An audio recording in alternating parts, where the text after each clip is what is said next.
ഇന്നത്തെ കമൻറ്റ് ബോക്സിൽ രണ്ടാം ബാർക്കോഴ വിഷയമാണ് പരിഗണിക്കുന്നത്. രണ്ടാം ബാർക്കോഴ വിഷയത്തെ നമ്മൾ ഇപ്പോൾ സംസ്ഥാനത്ത് ഏറ്റവും കൂടുതൽ മാധ്യമങ്ങളിലും ജനസമൂഹത്തിലും സംസാര വിഷയമായിട്ട് കത്തി നിൽക്കുന്ന ഒരു വിഷയമാണ്. അപ്പോൾ ഒന്നാം ബാർക്കോഴ വിഷയത്തെക്കുറിച്ച് കൂടി നമുക്ക് പറയേണ്ടതുണ്ട്. എങ്കിൽ ചരിത്രപരമായി ഇതിനെയും കഴിഞ്ഞ സർക്കാരിൻ്റെ അല്ലെങ്കിൽ UDF സർക്കാരിൻ്റെ കീഴിൽ കോൺഗ്രസ് നേതൃത്വം നൽകി ഉമ്മൻചാണ്ടി മുഖ്യമന്ത്രിയായിരുന്ന UDF സർക്കാരിൻ്റെ കീഴിൽ വന്ന ബാർക്കോഴ വിവാദവും ഇന്ന് 8ാം വർഷം കഴിയുന്ന പിണറായി വിജയൻ സർക്കാരിൻ്റെ തുടർഭരണം കിട്ടിയ പിണറായി വിജയൻ സർക്കാരിൻ്റെ കാലത്തുണ്ടായിരിക്കുന്ന ബാർക്കോഴ വിവാദത്തെക്കുറിച്ച് കൂടി നമുക്ക് പറയേണ്ടിയിരിക്കുന്നു. അപ്പോൾ ചരിത്രപരമായി പറഞ്ഞാൽ അന്ന് ഉമ്മൻചാണ്ടി സർക്കാരിൻ്റെ കാലത്ത് 2016 ബാർക്കോഴ വിഷയം വരുമ്പോൾ അന്നത്തെ ധനകാര്യമന്ത്രിയായിരുന്ന ശ്രീ KM മാണിക്ക് 1 കോടി രൂപ ആവശ്യപ്പെട്ടു എന്നുള്ളതായിരുന്നു വിവാദം. അത് ഇവിടുത്തെ തിരുവനന്തപുരത്ത് നഗരത്തിൽ തന്നെ ബാർക്കോ ഹോട്ടലുകളുള്ള ഒരു മുതലാളിയോടായിരുന്നു 1 കോടി രൂപ ആവശ്യപ്പെട്ടതെന്നും അദ്ദേഹം 10 ലക്ഷം രൂപ അതുമായി ബന്ധപ്പെട്ട് അതിൻ്റെ എഗ്രിമെൻറ്റിൻ്റെ ഭാഗമായി 10 ലക്ഷം രൂപ കൊടുക്കാം എന്ന് സമ്മതിക്കുകയും 10 ലക്ഷം രൂപ കൈമാറി എന്നുമൊക്കെയായിരുന്നു അന്നത്തെ ആക്ഷേപം.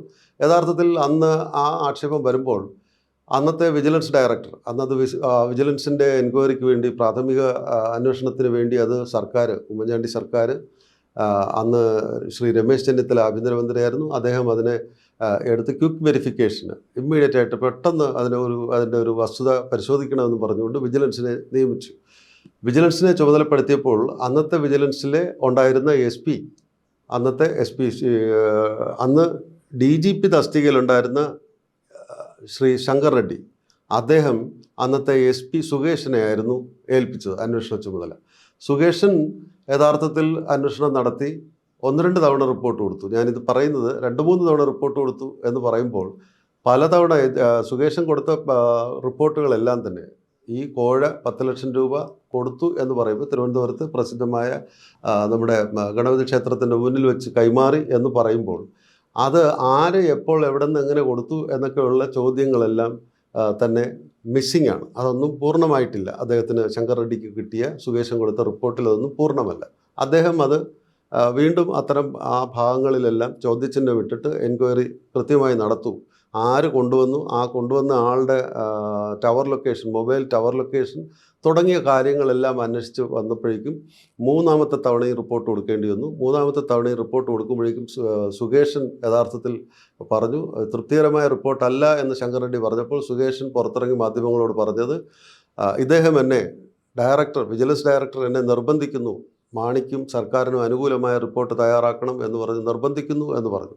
അദ്ദേഹം വളരെ ഓണസ്റ്റായിട്ടുള്ളൊരു IPS ഉദ്യോഗസ്ഥനായിരുന്നത് കൊണ്ട് തന്നെ അദ്ദേഹത്തിന് ക്ഷീണം സംഭവിച്ചു, അഭിമാനക്ഷത സംഭവിച്ചു. അദ്ദേഹം ഹൈക്കോടതിയിൽ പോയി അദ്ദേഹത്തിൻ്റെ കാര്യങ്ങൾ പറയുകയും സുകേഷിൻ്റെ ഈ നിഷേധാത്മകവും ഒരു ക്യാബിനറ്റിലെ 3rd in command വളരെ സീനിയർ മോസ്റ്റ് ആയിട്ടുള്ളൊരു മന്ത്രിയെ ട്രാപ്പ് ചെയ്യാൻ വേണ്ടിയുള്ള ഒരു അലിഗേഷനാണ്, ഇതൊരു കോൺസ്പിരസിയാണ്, ഗൂഢാലോചനയാണ് എന്നൊക്കെയുള്ളത് കോടതിയെ ബോധ്യപ്പെടുത്തുകയും അതും പ്രകാരം കോടതി സുകേഷിനോട് നിർദ്ദേശം നൽകി കൃത്യമായി അന്വേഷിക്കണം, ഡയറക്ടർ പറയുന്ന രീതിയിൽ ചെയ്യുക എന്ന് പറഞ്ഞ് കൊടുത്തതിന് ശേഷം അന്ന് ശങ്കർ റെഡ്ഡി ഒരു ഓർഡർ ഇട്ടിരുന്നു, ഒരു ക്രൈംബ്രാഞ്ച് അന്വേഷണം. അന്നത്തെ തിരുവനന്തപുരത്തെ മുതലാളി ആരുടെ അടുത്താണോ 1 കോടി രൂപ മാണി സാറ് ആവശ്യപ്പെട്ടു എന്ന് പറയപ്പെടുന്ന ബാർ ഹോട്ടൽ മുതലാളിയും സുകേഷിനും തമ്മിലുള്ള ബന്ധത്തെക്കുറിച്ച്, കോൺസ്പിരസിയെക്കുറിച്ച് അന്വേഷിക്കണമെന്ന് ക്രൈംബ്രാഞ്ചിന് ഒരു റിപ്പോർട്ട് നൽകിയിരുന്നു. ആ റിപ്പോർട്ട് ഇന്ന് വരെ അന്വേഷണമൊന്നും നടന്നിട്ടില്ല. അന്നത്തെ മാണിയുടെ ഗ്രൂപ്പിൽപ്പെട്ട മാണി ഗ്രൂപ്പ് എന്ന് പറയുന്നത് ഇന്നത്തെ സർക്കാരിൻ്റെ LDF സർക്കാരിൻ്റെ ഭാഗമാണ്. അന്ന് അവർ UDFൻ്റെ ആയിരുന്നു, ഇന്നവർ LDFൻ്റെ ആയിരുന്നു. നമുക്കറിയാം അന്ന് ആ ബാർക്കോഴ കേസുമായി ബന്ധപ്പെട്ട് അസംബ്ലിയിൽ ഉൾപ്പെടെ നാട് മൊത്തം കുട്ടിച്ചോറാക്കിയിരുന്ന LDFകാർ, CPMകാർ. അതുകൂടാതെ അസംബ്ലിയിലും അവിടെ എല്ലാ സ്പീക്കറിൻ്റെ ചേംബറിൽ ഉൾപ്പെടെ കയറി ആക്രമണം നടത്തി എന്നൊക്കെയുള്ളത് നമുക്കറിയാം. ഇനി നമ്മൾ ഇന്നത്തെ പുതിയ 2ാം ബാർക്കോഴ വിവാദത്തെക്കുറിച്ച് പറയുമ്പോൾ 2ാം ബാർക്കോഴ വിവാദം ഉണ്ടാകുന്നത് എറണാകുളത്ത് ബാർ ഹോട്ടൽ ഓണേഴ്സ് അസോസിയേഷൻ്റെ ഒരു മീറ്റിംഗ് നടക്കുന്നു. അവിടെ ഒരു 2.5 ലക്ഷം രൂപയുടെ പിരിവിനെക്കുറിച്ചൊക്കെ സംസാരിക്കുന്നു. അത് കഴിഞ്ഞിട്ട് പിരിവിനെക്കുറിച്ചൊക്കെ എല്ലാവരും ധാരണയായി പിരിഞ്ഞു പോയിട്ടും ആരും തന്നെ പിരിവ് കൊടുക്കാതെ വന്നപ്പോൾ ബാർ ഹോട്ടൽ ഓണേഴ്സ് അസോസിയേഷൻ്റെ വൈസ് പ്രസിഡൻറ്റ്, ഇടുക്കി ജില്ലാ പ്രസിഡൻറ്റും കൂടിയായ അനിമോൻ അദ്ദേഹം ഒരു വോയിസ് മെസ്സേജ് ഇട്ടു. പൈസ നിങ്ങൾ തരണം, നിങ്ങൾ കാശ് തരണം, 2.5 ലക്ഷം രൂപ തന്നില്ലെങ്കിൽ, നമുക്ക് വേണ്ടപ്പെട്ടവർക്ക് കാണേണ്ടവർക്ക് കാണേണ്ട രീതിയിൽ പൈസ കൊടുത്തില്ലെങ്കിൽ നമുക്ക് മദ്യനയത്തിൽ പുതിയ മദ്യനയം വരുമ്പോൾ നമുക്ക് അനുകൂലമായ തീരുമാനം എടുക്കാൻ പ്രയാസമായിരിക്കും. ഇതാണ് വിവാദം യഥാർത്ഥത്തിൽ ഉണ്ടാക്കിയത്.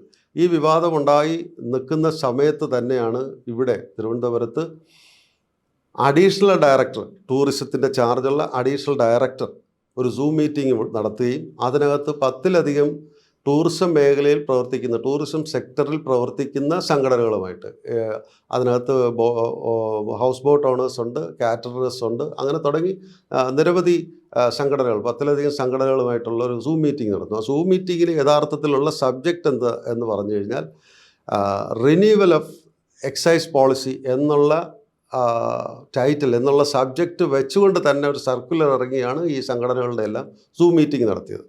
അപ്പോൾ നമ്മളതിനെ കണക്ട് ചെയ്യുന്നത് ബാർ ഹോട്ടൽ ഓണേഴ്സും അതിൻ്റെ സംഘടനയുടെ വൈസ് പ്രസിഡൻറ്റ്, സ്റ്റേറ്റ് വൈസ് പ്രസിഡൻറ്റിൻ്റെ വോയിസ് മെസ്സേജും ഇവിടെ അഡീഷണൽ ഡയറക്ടർ ഇൻചാർജ് ഓഫ് ടൂറിസത്തിൻ്റെ അദ്ദേഹത്തിൻ്റെ സൂം മീറ്റിങ്ങുമായിട്ട് നമ്മൾ അത് ചിന്തിക്കുമ്പോൾ യഥാർത്ഥത്തിൽ നമ്മൾ മനസ്സിലാക്കേണ്ടത് അഡീഷണൽ ചാർജുള്ള ഒരു ഡയറക്ടർക്ക് ഒരിക്കലും സർക്കാരിൻ്റെ നയപരമായ കാര്യത്തിൽ തീരുമാനം എടുക്കാൻ പറ്റില്ല. അങ്ങനെ ആരും ചെയ്യില്ല. അങ്ങനെ ഒരു ഉദ്യോഗസ്ഥന്, എത്ര ഉന്നതനാണെങ്കിലും അങ്ങനെ ഒരു ഉദ്യോഗസ്ഥൻ ചെയ്യാൻ പറ്റില്ല, നയപരമായ ഒരു കാര്യം ചെയ്യാൻ പറ്റില്ല. പ്രത്യേകിച്ച് എന്തെങ്കിലും നിർദ്ദേശം ഹയർ അപ്സിൽ നിന്നും മന്ത്രിതലത്തിൽ നിന്നും ഇല്ലാതെ അങ്ങനെ ഒരു സാധനം ഉണ്ടാകില്ല. അപ്പോഴാണ് നമ്മൾ അറിയുന്നത് ചീഫ് സെക്രട്ടറി ശ്രീ വി വേണുവിൻ്റെ നേതൃത്വത്തിൽ ഉള്ളൊരു മീറ്റിംഗ് നടന്നിരുന്നു. ഉന്നത ഉദ്യോഗസ്ഥരുമായിട്ടുള്ളൊരു മീറ്റിംഗ് നടന്നിരുന്നു. അതിൽ ടൂറിസം പ്രൊമോഷനുമായിട്ട് ബന്ധപ്പെട്ട് നമുക്കറിയാം ശ്രീ വേണു ഇന്നത്തെ ചീഫ് സെക്രട്ടറി, അദ്ദേഹം ടൂറിസം സെക്രട്ടറിയും ടൂറിസം ഡയറക്ടറും ഒക്കെ ആയിരുന്ന ആളാണ്. അദ്ദേഹത്തിന് കുറച്ചുകൂടി വ്യക്തമായ കാഴ്ചപ്പാടുണ്ട്. അപ്പോൾ അതിൻ്റെ നിർദ്ദേശത്തിലാണ് ഈ സൂം മീറ്റിംഗ് നടന്നു എന്ന് നമ്മൾ പറയുമ്പോൾ മുഖ്യമന്ത്രി യഥാർത്ഥത്തിൽ ഇദ്ദേഹത്തിന് വേണുവിന് പോലും, ചീഫ് സെക്രട്ടറി വേണുവിന് പോലും മന്ത്രിതലത്തിലുള്ളൊരു നിർദ്ദേശമില്ലാതെ അങ്ങനെയൊന്നും തീരുമാനിക്കാൻ പറ്റില്ല എന്നുള്ളതാണ് ഇവിടെ ഇപ്പോൾ നമുക്ക് വന്നിരിക്കുന്ന ആക്ഷേപങ്ങളെല്ലാം. നമ്മൾ ഇതൊക്കെയാണ് ആളുകളിൽ തെറ്റിദ്ധാരണ ഉണ്ടാക്കുന്നു, ആളുകളിൽ വല്ലാത്ത രീതിയിൽ കൺഫ്യൂഷൻ ഉണ്ടാക്കുന്നു, തെറ്റിദ്ധാരണ ഉണ്ടാക്കുന്നു എന്നുള്ളതാണ്. അപ്പോൾ ഇപ്പോൾ അത് നിഷേധിച്ചുകൊണ്ട് CPMകാരും LDF പ്രവർത്തകരുമൊക്കെ തന്നെ, നേതാക്കന്മാരെല്ലാം തന്നെ എല്ലാ മാധ്യമങ്ങളിലും തന്നെ അവരിത് നിഷേധിക്കുന്നുണ്ട്. അങ്ങനെ ഒരു സംഭവമില്ല. മന്ത്രിമാരുൾപ്പെടെ പറഞ്ഞു അങ്ങനെ ഒരു പ്രാഥമിക ചർച്ച പോലും എക്സൈസ് പോളിസിയെക്കുറിച്ച് നടന്നിട്ടില്ല എന്ന് പറഞ്ഞുകൊണ്ട് എക്സൈസ് മന്ത്രി MP രാജേഷ് ഉൾപ്പെടെ പറഞ്ഞിട്ടുണ്ട്. ടൂറിസം മന്ത്രി മുഹമ്മദ് റിയാസും അത്തരം കാര്യങ്ങൾ നിഷേധിച്ചിട്ടുണ്ട്. പക്ഷേ ഇതിനകത്ത് ഞാൻ പറഞ്ഞ 2 സംഭവങ്ങൾ, ടൂറിസത്തിൻ്റെ അഡീഷണൽ ചാർജുള്ള ഡയറക്ടർ അങ്ങനെ ഒരു സൂം മീറ്റിംഗ് നടത്തുക, ഒരു ടൂറിസം സെക്ടറിലെ വിവിധ സംഘടനകളുമായിട്ടൊരു ചർച്ച നടത്തുക, അതിനു മുമ്പ് ചീഫ് സെക്രട്ടറി തലത്തിലൊരു ചർച്ച നടന്നിരുന്നു. അതിന് ശേഷം ആണ് ബാർ ഹോട്ടൽ ഓണേഴ്സ് അസോസിയേഷൻ്റെ മീറ്റിംഗ് ഒക്കെ നടന്നിരിക്കുന്നത്. അപ്പോൾ ഇതിലെല്ലാം തന്നെ ഒരു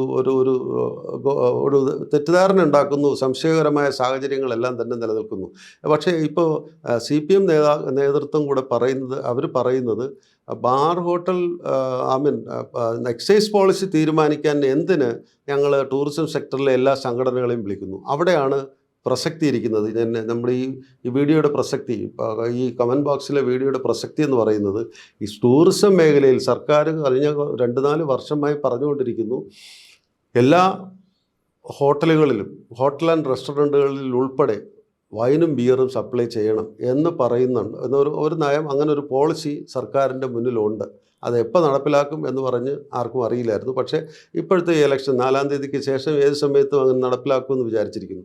അവിടെയാണ് ഞാൻ ഈ പറഞ്ഞ എക്സൈസ് പോളിസിയിൽ മാറ്റം വരുത്താൻ ടൂറിസം ഡയറക്ടർ ഇൻചാർജ് നടത്തിയ മീറ്റിങ്ങിൽ എല്ലാ സംഘടനകളെയും വിളിച്ചു എന്ന് പറയുമ്പോൾ, ഹോട്ടൽ ആൻഡ് റെസ്റ്റോറൻറ്റിലും കാറ്ററേഴ്സും ഉൾപ്പെടെയുള്ള സംഘടനകൾ വരുമ്പോൾ അവർക്കെല്ലാം തന്നെ നിർദ്ദേശം വേണം, എക്സൈസിൻ്റെ പോളിസിയെക്കുറിച്ച് ധാരണ വേണം, എങ്ങനെ പെരുമാറണമെന്നറിയണം. അപ്പോൾ എല്ലാവരുടെയും ഓരോരുത്തരുടെ റോൾ എന്തായിരിക്കും എന്നുള്ളത് വ്യക്തമാക്കാനാണ് ആ ഒരു മീറ്റിംഗ് നടത്തി എന്ന് തന്നെ നമുക്ക് വിശ്വസിക്കേണ്ടിയിരിക്കുന്നു. അങ്ങനെയുള്ളൊരു സാഹചര്യത്തിൽ ഇപ്പോൾ നമ്മൾ മനസ്സിലാക്കേണ്ടത്, അന്ന് ഒന്നാം ബാർക്കോഴ വിവാദം എന്ന് പറയുന്നത് 1 കോടി രൂപയുടെ ആക്ഷേപവും 10 ലക്ഷം രൂപ കൈമാറി എന്ന് പറയുകയും ചെയ്തിരുന്ന സ്ഥാനത്ത് ഇന്ന് 900-ത്തോളം ബാർ ഹോട്ടൽ, 900-ൽ പരം ബാർ ഹോട്ടലിൽ നിന്നും 2.5 ലക്ഷം രൂപ വെച്ച് വാങ്ങിച്ചാൽ ഏതാണ്ട് 250 കോടിയോളം രൂപയുടെ അഴിമതിയാണ് ഇതിനകത്ത് പ്രൊജക്റ്റ് ചെയ്ത് കാണപ്പെടുന്നത്. ഇത് ഇതിന് തന്നെ ഇടുക്കിയുടെ CPIയിലെ ഇടുക്കിയുടെ ജില്ലാ സെക്രട്ടറി ശിവരാമൻ പറഞ്ഞിരിക്കുന്നു, ഇത് LDFന് മുന്നണിക്ക് വല്ലാത്ത ക്ഷീണമാണ് സംഭവിച്ചിരിക്കുന്നത്, മുന്നണിയുടെ ഫേസ് നഷ്ടപ്പെട്ടിരിക്കുന്നു, അതുകൊണ്ട് ഇത് കൃത്യമായി അന്വേഷണം നടക്കണം, ഇതിനകത്ത് ഗൂഢാലോചനയുണ്ടോ എന്നൊക്കെ അന്വേഷണം നടത്തണമെന്ന് അദ്ദേഹം പറഞ്ഞിരിക്കുന്നു. നമ്മൾ മനസ്സിലാക്കേണ്ടത്, അദ്ദേഹം അന്വേഷണം പറഞ്ഞിരിക്കുന്നത് ഇടുക്കി ജില്ലയിൽ നിന്നുള്ള ആളാണ്, bar hotel owners vice president ആണ്, അയാളുടെ വോയിസ് മെസ്സേജാണ് ഈ വിവാദങ്ങൾക്കെല്ലാം തിരികൊളുത്തിയത്. ആ സാഹചര്യത്തിലാണ് അദ്ദേഹം അവിടെ നിന്ന് പറഞ്ഞത്. ഇത് കൂടാതെ നമ്മൾ മനസ്സിലാക്കേണ്ടത്, ഈ ടൂറിസത്തിൻ്റെ ഇത്തരം നയങ്ങൾ എക്സൈസ് പോളിസിയുമായിട്ട് എങ്ങനെ ബന്ധപ്പെടുത്താമെന്ന് പറയുമ്പോൾ, ടൂറിസം പ്രൊമോഷന് വേണ്ടി എക്സൈസ് മന്ത്രിയുടെ പോർട്ട്ഫോളിയോയിൽ ടൂറിസം മന്ത്രി ഇടപെട്ടു എന്ന് വേണമെങ്കിൽ നമുക്ക് പറയാം. പക്ഷേ അങ്ങനെയൊക്കെ ഇടപെടാൻ പാടുണ്ടോ എന്ന് ചോദിച്ചാൽ അതൊക്കെ ഒരു വിശ്വാസത്തിൻ്റെ പുറത്ത് ആളുകളൊക്കെ വിശ്വസിക്കേണ്ടിയിരിക്കുന്നു. അവിടെ നമ്മൾ മനസ്സിലാക്കേണ്ടത്, ശ്രീ മുഹമ്മദ് റിയാസ് എന്ന് പറയുന്ന ടൂറിസം മന്ത്രി മുഖ്യമന്ത്രിയുടെ കൂടെ മരുമകൻ കൂടെ ആയതുകൊണ്ട് അദ്ദേഹത്തിന് അങ്ങനെ ഒരു ഒരു ഒരു ഒരു സ്റ്റേക്ക്, ആ ഒരു രീതിയിൽ ഒരു വോയിസ് മറ്റെല്ലാ മന്ത്രിമാരിലും വകുപ്പുകളിലും ഉണ്ട് എന്ന് കൂടെ നമ്മൾ വിശ്വസിക്കേണ്ടിയിരിക്കുന്നു. അങ്ങനെയുള്ള ആക്ഷേപങ്ങൾ കൂടെ നമ്മൾ വിശ്വസിക്കേണ്ട ഒരു സാഹചര്യം കൂടെ വന്നിരിക്കുന്നു. ഇപ്പോൾ ശ്രീ K മുരളീധരൻ യഥാർത്ഥത്തിൽ എടുത്തു പറഞ്ഞിരിക്കുന്നു, ഇത് എക്സൈസ് മന്ത്രിയുടെ ഇത്തരം പോളിസിയിൽ നയപരമായ തീരുമാനങ്ങൾ എടുക്കാൻ ടൂറിസം മന്ത്രി ഇടപെട്ടിട്ടുണ്ടെങ്കിൽ അത് മുഖ്യമന്ത്രിയുടെ അറിവോടുകൂടി തന്നെ ആയിരിക്കും എന്നാണ് അദ്ദേഹം പറഞ്ഞിരിക്കുന്നത്. അപ്പോൾ അത് ആ രീതിയിൽ പറയുമ്പോൾ ഇതൊരു വലിയൊരു സ്കാമാണ് വന്നിരിക്കുന്നത്, ഏറ്റവും വലിയൊരു ആക്ഷേപമാണ് വന്നിരിക്കുന്നത്. 250 കോടി രൂപയുടെ എന്ന് പറയുമ്പോൾ അത് വലിയൊരു സംഭവമാണ്. ഇനി എക്സൈസ് പോളിസിയുമായിട്ട് ബന്ധപ്പെട്ട് കഴിഞ്ഞ ഇലക്ഷൻ, ഇപ്പം നമ്മുടെ ഇവിടെ നടന്നിരിക്കുന്ന പാർലമെൻറ്റ് തിരഞ്ഞെടുപ്പിൽ പോലും അത്തരത്തിലൊരു എക്സൈസ് പോളിസിയുമായിട്ട് ബാർ ഹോട്ടലുകളുടെ എണ്ണം വർദ്ധിക്കുന്നതുമായിട്ട് ബന്ധപ്പെട്ട് ഒരു ചർച്ചയും പ്രതിപക്ഷം കൊണ്ടുവന്നില്ല. ഇലക്ഷൻ അതിനൊരു അജണ്ടയായി അവർ കൊണ്ടുവന്നിട്ടില്ല. ഇനി പെട്ടെന്ന് ഒരു കാര്യം കൂടെ പറയേണ്ടിയിരിക്കുന്നു. യഥാർത്ഥത്തിൽ 1995-96 അധികാരത്തിൽ വന്ന ശ്രീ AK ആന്റണി, UDFൻ്റെ കരുണാകരൻ്റെ കോൺഗ്രസ് നേതാവിനെ മുഖ്യമന്ത്രി സ്ഥാനത്ത് നിന്ന് മാറ്റിയിട്ട് ശ്രീ AK ആന്റണിയാണ് ചാരായ നിരോധനം കേരളത്തിൽ ആദ്യം നടപ്പിലാക്കുന്നത്. അപ്പോൾ കോൺഗ്രസ് എപ്പോഴും ഈ മദ്യനിരോധനവുമായി ബന്ധപ്പെട്ടല്ല മുന്നിട്ട് നിൽക്കുന്നവരായതുകൊണ്ട് 96 ഏപ്രിൽ 1-ം തീയതി സംസ്ഥാനത്ത് ചാരായ നിരോധനം നടത്തി. അന്ന് 6500 ചാരായ ഷാപ്പുകളാണ് അടച്ചത്. അന്നത്തെ ചാരായ ഷാപ്പുകൾ 6500 ചാരായ ഷാപ്പുകൾ അടയ്ക്കുമ്പോൾ സർക്കാരിനുണ്ടാകേണ്ടിയിരിക്കുന്ന വരുമാനം എങ്ങനെ കണ്ടെത്തുമെന്ന് വെച്ചിട്ട് ബാറുകളിലെ മദ്യത്തിൻ്റെ വില കൂട്ടുക, ചാരായ ഷാപ്പിലുള്ള തൊഴിലാളികളെ കള്ളുഷാപ്പുകളിലേക്ക് പോയിട്ട് അങ്ങനെ കള്ളുഷാപ്പുകളുടെ എണ്ണം വർദ്ധിപ്പിക്കുക. ഇത്തരത്തിലുള്ള ഒരു നയമായിരുന്നു അന്നുണ്ടായിരുന്നത്.